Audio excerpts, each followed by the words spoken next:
تو حرص کرنا، ہوس کرنا، مال کے پیچھے بھاگنا.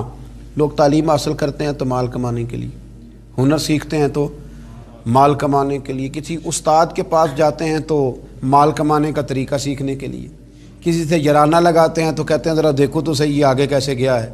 جب مطمع نظر ہی مال ہو، جب توجہ ہی ساری مال کی طرف ہو، جب دولت ہی ہر چیز کا لوگ ماں حاصل سمجھ لیں اور مقصود اور مدعائی دولت کو بنا لیں، تو پھر انسانوں میں کمزوریاں پیدا ہوتی ہیں، روحانی قوتیں ختم ہوتی ہیں، پھر انسانوں کے اندر شوق، ذوق اور وہ ساری چیزیں کمزور پڑتی ہیں. میرے نبی کریم، پھر پڑھیے،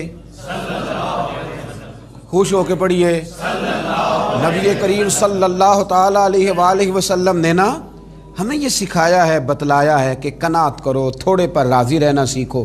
اور حضور علیہ الصلاۃ نے ارشاد فرمایا، مسند امام احمد بن حنبل میں حدیث موجود ہے، فرمایا اللہ تعالیٰ سے ایسی خواہشات سے پناہ مانگا کرو جو خواہشات تمہیں عیب میں ڈال دیں، اور فرمایا ایسی خواہش سے بھی اللہ کی پناہ مانگو جو خواہش پوری کرو تو وہ خواہش ایک اور خواہش میں ڈال دے. اللہ کی پناہ مانگو اس خواہش سے کہ جو پوری کی جائے تو پھر ایک اور خواہش میں تمہیں ڈال دے. اس سے اللہ تعالیٰ کی پناہ مانگو، پناہ مانگو، اللہ تبارک و تعالیٰ کی پناہ مانگو. بزرگوں نے لکھا ہے، حضرت محدث ابن جوزی علیہ رحمہ نے، کہ ایک شخص تھا، اس کے گھر میں ایک ناگن رہتی تھی. ناگن، وہ ناگن سونے کا انڈا دیتی تھی. بزرگ جب حکایات بیان کرتے تو سمجھانے کے لیے بیان کرتے. سونے کا انڈا دیتی تھی.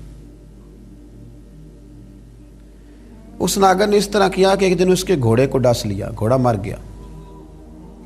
گھر والوں نے شکایت کری کہ اس کو مار دینا چاہیے، گھوڑا آج اس کے ڈسنے سے مر گیا، یہ ناگن ہے، سونے کا انڈا تو دے گی لیکن ڈسے گی بھی ضرور، یہ ناگن ہے، انڈا سونے کا دے گی پر ڈسنا اس کی فطرت ہے، یہ ڈسے گی بھی. اس نے کہا بھی کوئی بات نہیں، سونے کے انڈے سے کئی گھوڑے آ جاتے ہیں، مر گیا تو کیا ہوا. کچھ دنوں کے بعد اس ناگن نے کتے کو ڈسا، کتا بھی مر گیا. گھر والوں نے شور مچایا کہ یہ ناگن ہے تو اسے دودھ پلاتا ہے، یہ سونے کا انڈا تو دے گی پر ڈسے گی بھی، اس لیے کہ ڈسنا اس کی فطرت ہے، اس کی طبیعت ہے. اس نے کہا کوئی بات نہیں، سونے کے انڈے سے کئی کتے خریدے جا سکتے ہیں. کچھ دنوں کے بعد اس نے پڑوسیوں کے کچھ جانوروں کو بھی ڈسا. لیکن جب انسان کی آنکھوں کے سامنے سونے کے انڈے کی اینک لگی ہوتی ہے نا، پھر کتنے لوگ ڈسے جا رہے ہیں اس کی پرواہ نہیں ہوتی.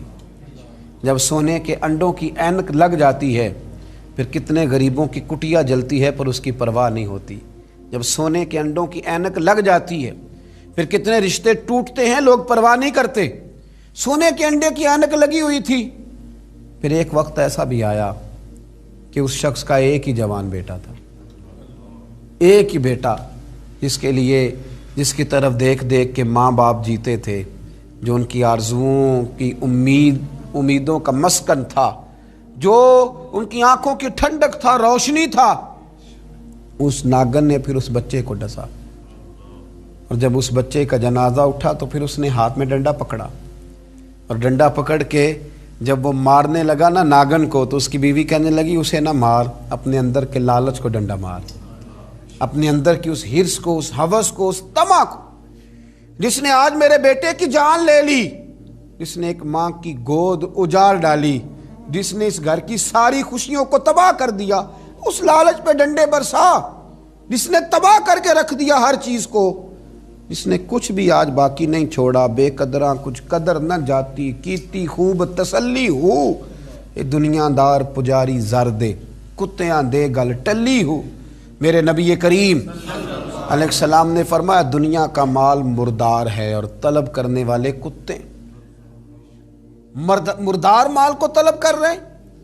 بیٹے کا جنازہ اٹھ گیا، اب کیا فائدہ ہوا؟ آج روحوں کے جنازے اٹھ رہے ہیں، آج دلوں کے جنازے اٹھ رہے ہیں.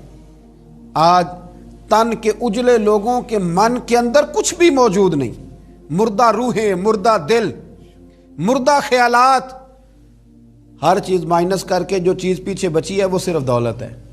ہر چیز مائنس کر کے ہمارے پاس جو پیچھے بچی ہیں وہ جائیدادیں ہیں.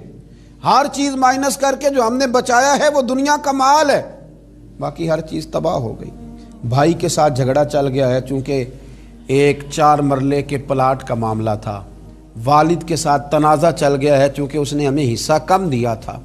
اماں کے ساتھ جھگڑا ہے، کیونکہ وہ بڑے بھائی کی جائیداد زیادہ دینے کے حق میں ہے۔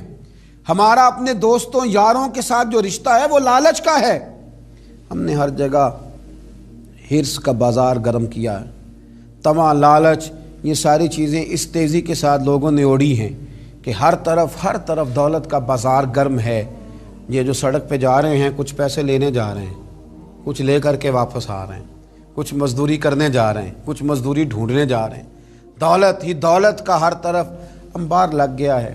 یوں محسوس ہوتا ہے کہ جیسے اب جو کسی سے سلام لیتا ہے تو وہ بھی پہلے سوچتا ہے کہ مجھے میسر کیا آئے گا۔ حضرت موسیٰ کلیم اللہ علی نبینا علیہ الصلاۃ والسلام، حضرت موسیٰ کلیم اللہ علیہ الصلاۃ والسلام کے زمانے میں ایک شخص تھا جو مستجاب الدعوات تھا۔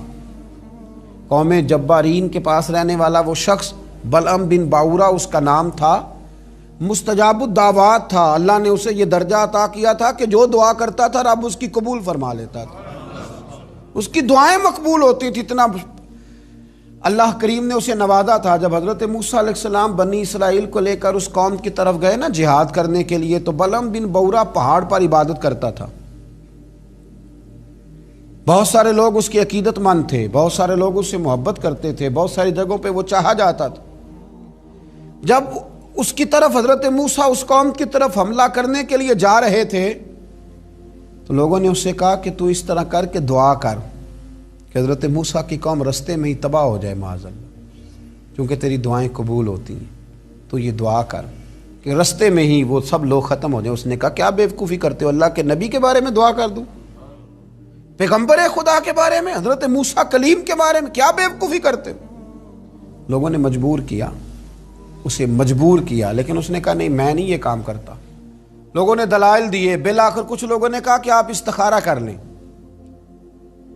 اگر تو آپ کی سمجھ میں یہ بات آئی تو آپ آگے لے جائیے گا، نہ آئی تو نہ لے جائیے گا۔ بلعم بن باورا نے استخارہ بھی کیا، استخارے میں بھی اسے حکم ہوا کہ تم نے بد دعا نہیں کرنی، تم نے حضرت موسیٰ کی قوم کے بارے میں دعائے ضرر نہیں کرنی۔ اب جب اس نے صاف ستھرا انکار کیا نا کہ بھئی میں دعا نہیں کروں گا اللہ کے پیغمبر کے بارے میں، نہ ان کی قوم کے بارے میں، تو لوگوں نے وہی حربہ استعمال کیا جو لوگ استعمال کرتے ہیں۔ ڈھیروں تحفے لے کے آ گئے، دولت لے کے آ گئے۔ اللہ تبارک و تعالیٰ جب دین کے نام پہ لوگوں کو عزت دیتا ہے تو پھر لوگ اس کو استعمال کر کے دنیا اکٹھی کرنی شروع کر دیں، پھر لوگ اپنا بڑا نقصان کرتے ہیں، پھر اپنی روحانیت کا، اپنی تاثیر کا لوگ بڑا نقصان کرتے ہیں، پھر لفظوں کے ہیر پھیر سے دولت کمانا چاہتے ہیں۔ لیکن یاد رکھیں لفظ تاثیر سے بنتے ہیں، تلفظ سے نہیں۔ لفظ تاثیر سے بنتے ہیں، تلفظ سے نہیں۔ اہل دل آج بھی ہیں اہل زباں سے آگے، اہل دل آج بھی ہیں اہل زباں سے آگے۔ پھر لوگ سودے کرنے لگتے ہیں اپنے الفاظ کے، حروف کے۔ بہت سارے جب تحائف ملے، قائل کیے تو آمادہ ہو گیا، دولت جو سامنے آئی لالچ کر گیا۔